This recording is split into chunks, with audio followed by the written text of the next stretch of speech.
Fragrant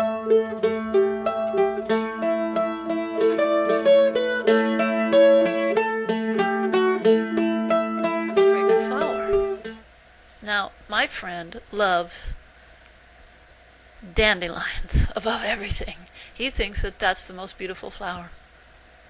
So the thing that he thinks is a flower is for most people a weed.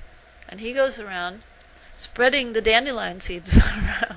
When he finds them, he's shaking them all over the ground, because for him the most beautiful thing would be as if his whole lawn was full of dandelions, which would be a horror for most homeowners. But that's what he likes. So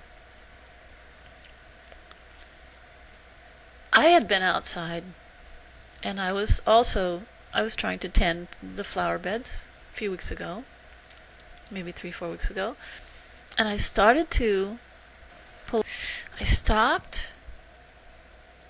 pulling up these one plants, and a couple of weeks later I noticed that there were beautiful flowers on that very same plant, or maybe only a few days later. Really beautiful, very subtle shades of purple and lilac and blue. Wonderful flower. And I didn't know what kind of flower it was. Very delicate flower. And then, come to find out, when my friend's parents came here, those are columbines, okay? Now, my friend's mother recounted to me during her visit how her husband didn't like certain plants, and he would always pull them up. But she liked those plants. Or she felt that, she didn't understand why he would destroy those plants. Because they are beautiful flowers. So, this morning I went out of the house, and I was cleaning up around the yard because my friend had done all the mowing and weed whacking and things, and I started to sweep the front sidewalk, and I found that he had pulled up all the columbines, all that he could find. Now, here's a person who loves any kind of flowers, but especially flowers that many people think of as weeds. Now, I don't know if columbines are considered to be weeds in many circles, but I thought they were beautiful, and I feel that if he had known that these are beautiful flowers, he wouldn't have pulled them up. Now, I may be wrong, but my idea is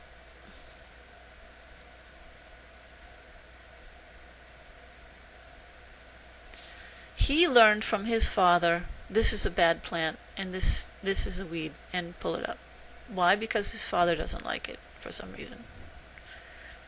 But I didn't know anything. I started to touch the plant, and I pulled out a few leaves, and then I said no, and I stopped. Why did I do that? Because my heart said to me, no, don't, this is not the correct thing to do. So what we need in order to live in the fullness is connection with the heart.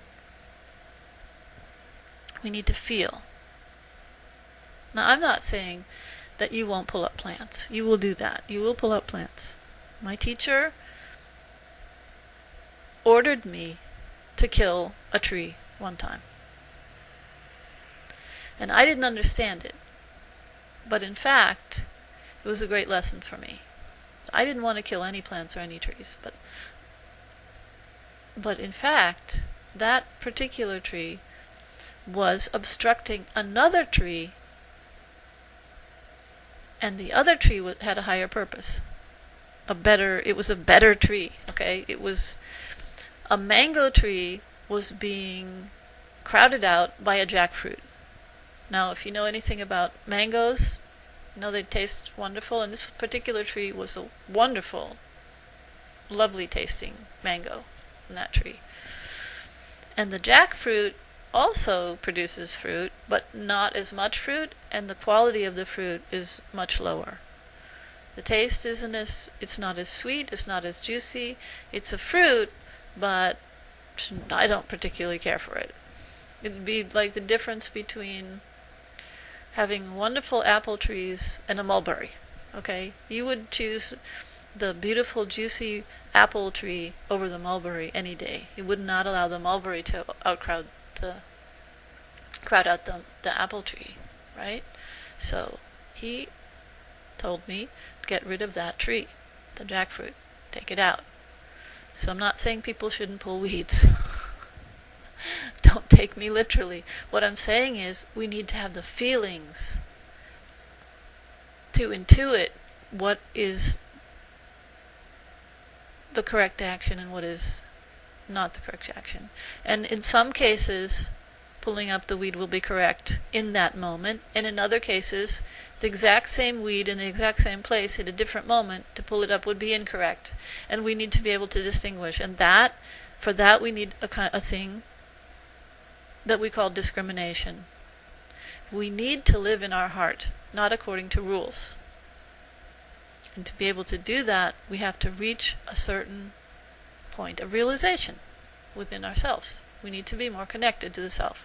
And this is what the whole point is of what Jesus was talking about. And it's not to live our life by rules. Now, my friend has this rule, and he sees that plant, he's going to pull it out everywhere.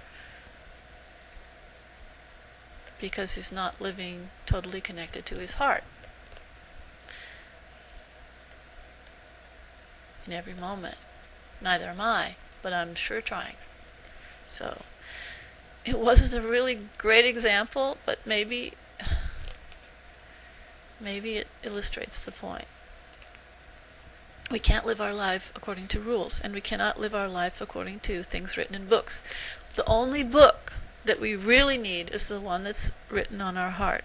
And if we go deep, we'll find the oneness of all life. We'll find that all religions basically spring from the same source. That all people basically are good if we go to the heart level. But if we remain up here in our heads, in the mind, and follow the dictates of the mental being, then life becomes difficult. Life becomes painful. So that's the point of my speech. Okay? God bless you. I'm just reading these little passages of scripture and recognizing that I had to go to Egypt. I had to be taken away from... I had to have my faith ripped out of me to come to a place of fullness. I had to lose in order to gain. And if you read the scripture, you'll find that he talks about that too. To lose the world and gain your soul. Isn't that written somewhere? That's what happened. So that's what's happening to a lot of people in this country right now. God bless them. And they don't understand it. Many of them are in a great deal of pain over it. But just hang in there, have faith, because trust me, God is in control of everything. Thank you, Dr. Stanley. You said it better than I could have said it. It is so beautiful the way Dr. Stanley presented it. God is in control of everything. It said it right here in that little passage that I read, that he created all the dominions. He created all of the powers and principalities. God created everything. Everything. There is not a thing that was created that wasn't created by God. So all of what you consider to be evil in the world, it all works out for good in the end. It's all a tool of the divine play. That's what I wanted to say. This was very serious. Wasn't my normal light speech, but sometimes we need to go to the depth.